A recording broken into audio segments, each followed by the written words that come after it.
The cryptocurrency tumbled sharply in Asia, wiping out a fourth of its market value in a 24-hour span. 12.5 is pretty much the price people are looking at this morning. It's down 17%, but for the week, you're looking at 30% drawdown. As our friend Josh Brown joked this morning, this is where value investors step in. That's right. Well, although it doesn't even get you back to Thanksgiving.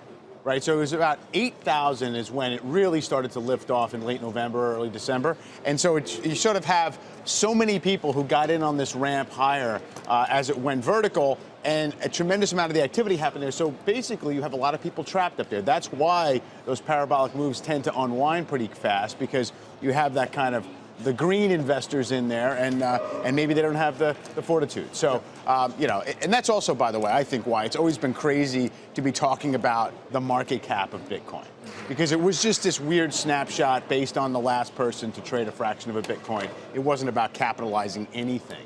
Harvey Pitt, former chairman of the SEC, along with Charlie Munger, has some comments on Bitcoin as well, which we'll get to later. But this is what Pitt said about Bitcoin on Fast Money last night.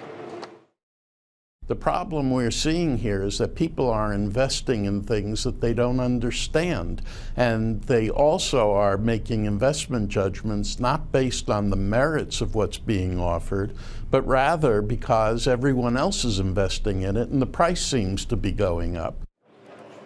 That's an interesting debate here about just exactly what kind of money, whether this is true, fast internet money, or whether now, as we see reports that Goldman may put together a trading desk by summer, whether this is now real institutional. I mean, obviously it's a blend of it. I mean, I think the bull case for Bitcoin also all along was that it's so heavily owned by the early adopters, the speculators, or the people who really believe in the technology, they're never going to sell.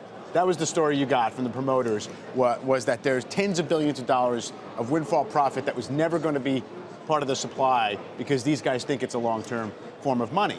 On the other hand, I think for Goldman, I think they're just responding to something that's moving. We're in a 9 VIX world where traditional financial assets aren't moving around and people aren't trading them as much. It seems like early days for something here.